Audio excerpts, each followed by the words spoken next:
The dollar isn't just America's currency, it is the heartbeat of the global economy. When it moves, everything else moves with it. Stock markets, bond yields, trade flows, interest rates, even the price of groceries.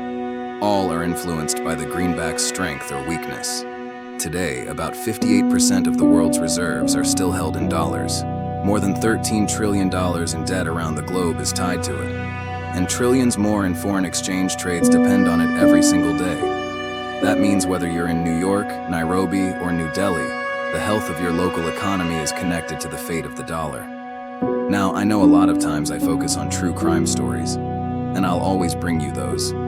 But every so often, I like to shift gears and look at the economy. Because the truth is, these money debates aren't just numbers on a screen. They shape everyday life, the cost of food, the price of gas, and even the stability of jobs. Some analysts argue the dollar has one more surge left, that in the next global crisis, demand for US currency will spike as investors and governments scramble for safety. They point to 2008, when markets collapsed, the dollar soared, and gold briefly fell. Others argue that the world has already begun shifting away.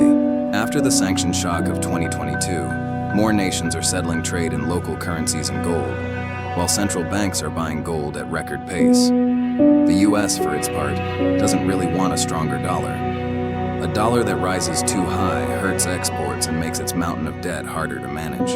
That's why many believe the long-term path is steady debasement, keeping the dollar weak enough to carry America's debt burden, even if that erodes its purchasing power at home. And this is where gold comes in. Unlike paper money, gold doesn't rely on policy decisions or central bank promises.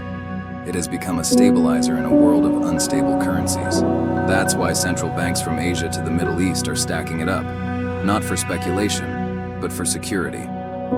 So while the debate continues over whether the dollar's next move is higher or lower, the bigger story is clear. The global economy is adjusting. People, businesses, and governments are preparing for a future where the dollar matters a little less and gold matters a lot more.